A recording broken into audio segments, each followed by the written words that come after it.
Hey everyone, and welcome back to another episode of Ian as a Weirdo. So, I was looking through my videos on my channel, and it looks like I do quite a few mental health update videos, and I haven't done one in a while. And I wanted to talk about my mental health. uh, but I'm definitely in a different place than I am normally when I film these videos. Usually they're on the beginning end where things are starting to get rough. This is definitely on the tail end where things are starting to get much better. I somehow deleted the beginning of this video originally, so this is me doing attempt 2. And it's going to be sliced into the whatever did manage to not get cut. So that's going to be a little weird, so sorry about that. um, but I just wanted to talk a little bit about my experience and share a little insight into kind of what's been going on with me in the past couple months and why I've been pretty vacant from my channel. So hopefully you can kind of get a little bit of a peek into what has been happening without really any details about what exactly has been going on, because while I do like to talk about mental health, and I'm a big advocate for um, finding and receiving mental health care, I do think that, like, I'm never going to be the person who spills all the beans about, like, the personal details about my life. It's just not who I am, and I don't think that, I don't know. I don't think that it would be incredibly productive for me to do. But overall, I talk about how I'm doing and, kind of where I'm at and how I ended up in California. So yeah, I don't know how this is gonna tie into what is left, but hopefully it helps. So we'll see. So, it might be easy to assume that I'm always in a pretty bad place, which isn't too far off the mark, if I'm being honest. It's just been a rough couple of years, and that's a really huge understatement for everything. So, I guess I just kind of fell off the map, and a lot of people don't know what happened, where I went, or anything like that. And for a lot of that, I would say that I kind of did that on purpose. Like, I didn't want a lot of people knowing how bad it had gotten for me to um, basically uproot my life and move to California. Um, I was in a really bad place in October, and,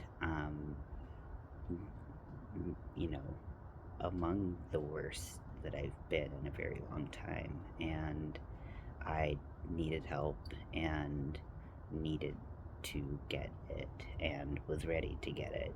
So um, I started looking for places that I could go to, uh,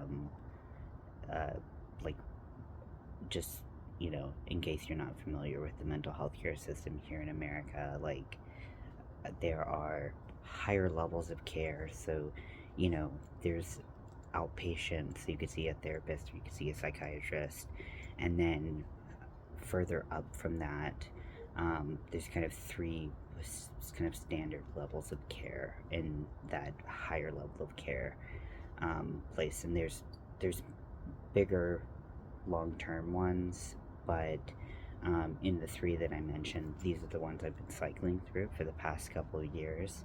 So residential is the highest of those three, and you can stay, depending on your insurance and kind of your needs, um, for like a month or so, and then that is where you are constantly or almost constantly in the care of the facility. You don't leave, you don't go places, and you're constantly working on, attending groups and or whatever that facility has to work on your mental health.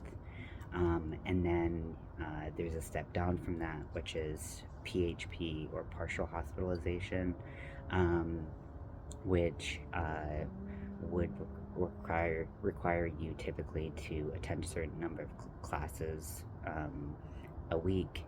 certain number of days a week, and you would live in a place that was separate from the partial hospitalization, the PHP. And the same goes with IOP, intensive outpatient, um, and you would live separately. Intensive outpatient, you typically just do less hours at the facility. So those are what I'm looking for, or what I was looking for. Um, Above residential, sometimes people do have to be hospitalized. And fortunately for me, I did not need that. But when I came in for kind of my residential, it was also a crisis center, so it kind of was this intermediate place between a hospital and a residential. Um, and that was something different from what I normally do, which is sometimes I have needed the hospital in the past, but usually I would do, like something very intensive. I was in a facility, and then I would step down to something where I could live not in the facility. So, in the past couple of months, I came to California, was in a facility for about a month where I couldn't leave. It was crisis slash residential for me. And then I moved into a partial hospitalization program, and did housing that they kind of cooperated the two together. They're owned by separate businesses, but they're kind of jointly under the same umbrella. And so that was like a sober living environment. And so while I don't have any problem with substances, a lot of the people there were dual diagnosis, where they had substance use disorder and they did have mental health issues. So we would both be living under the same roof. And then right now I'm in intensive outpatient, where I'm doing a sober living and the intensive outpatient. But I just kind of, every time I fall into these cycles of needing these levels of care, it's been hard for me to deal with kind of the embarrassment of falling off the wagon again. And so I don't let a lot of people into how much I'm going through. And it might seem like I'm letting you in to a lot, because I do talk a lot about mental health and my mental health needs. There's so much that I don't mention, because it's personal and it's fucking raw, like, right? Like, it's very, a very tender place, and so I, especially this time, really was withdrawn from communicating with a lot of the people that I've made friends with through YouTube and Facebook and all that stuff, through crafting and everything else like that, because I was just embarrassed that it had gotten so bad. It had gotten so bad. I can't even express how bad it was. And but I'm doing a lot better now. It's insane how much has changed over the past couple of months. And I'm starting a lot of, there was a period of time where I was starting to be able to, like, dream a little bit more about what I could do and was capable of. And even on disability, which I am on Social Security disability, even on that, be able to kind of do a little bit more. I'm working to get a credential where I could start facilitating groups.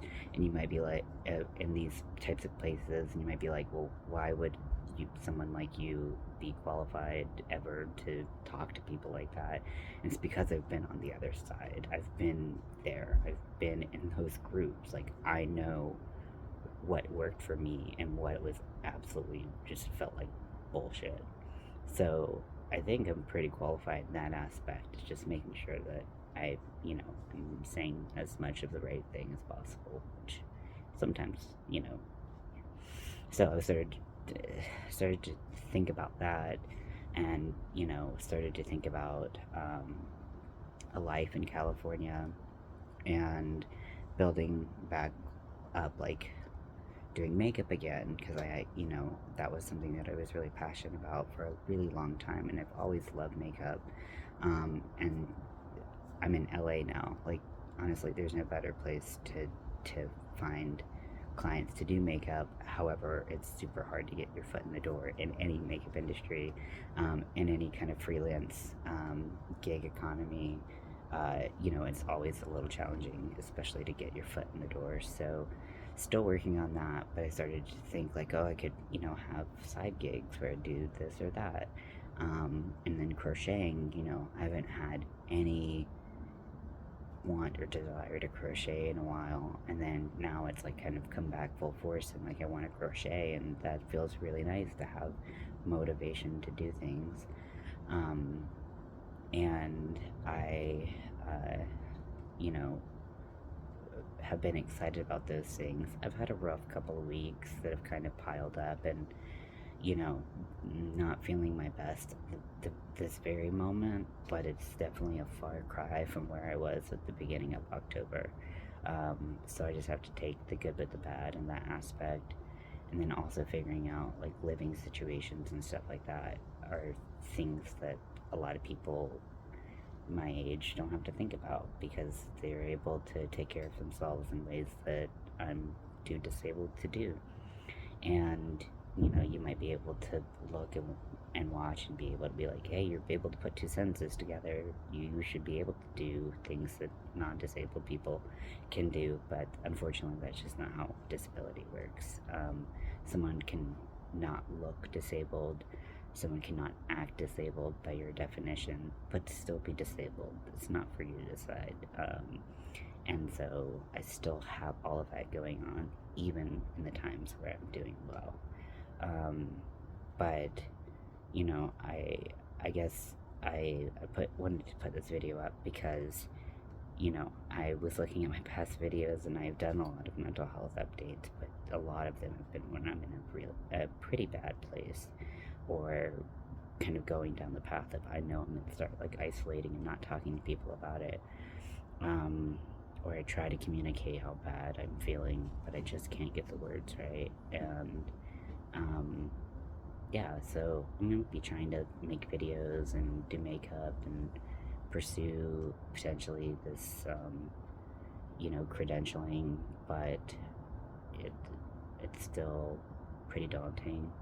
Um, at the end of the day, because sometimes my brain just doesn't cooperate. That's just what it is.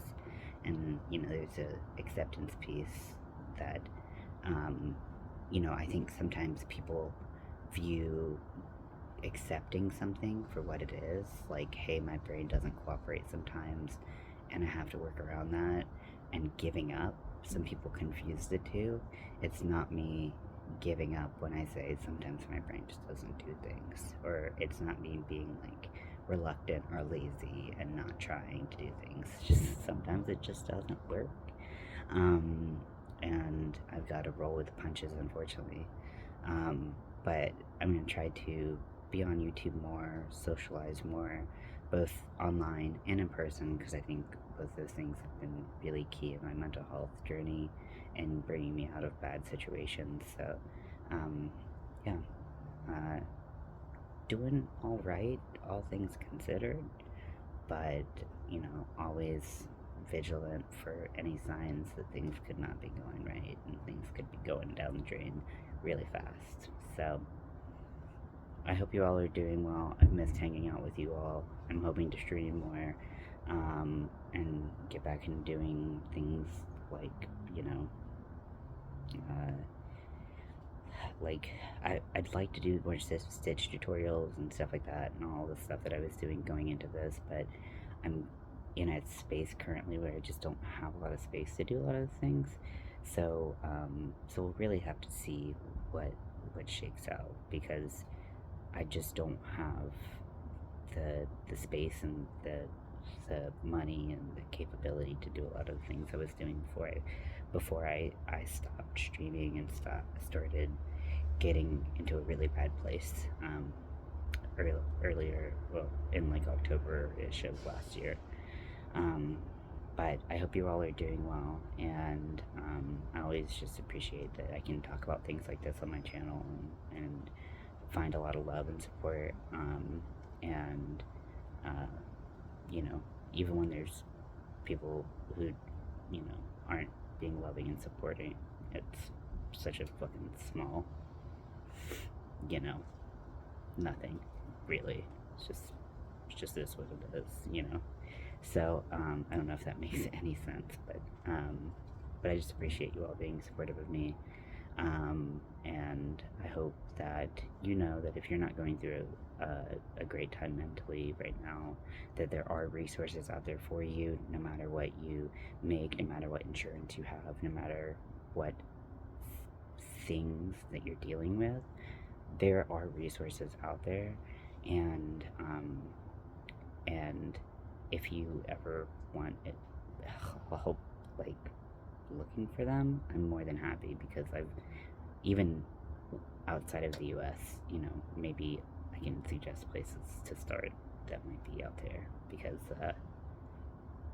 kind of like a kind of like a somewhat pro at this point, which is not a great thing to be a pro at, but at least I'm kind of a pro at something. But yes, thank you for hanging out with me, and I'll talk to you later. Bye.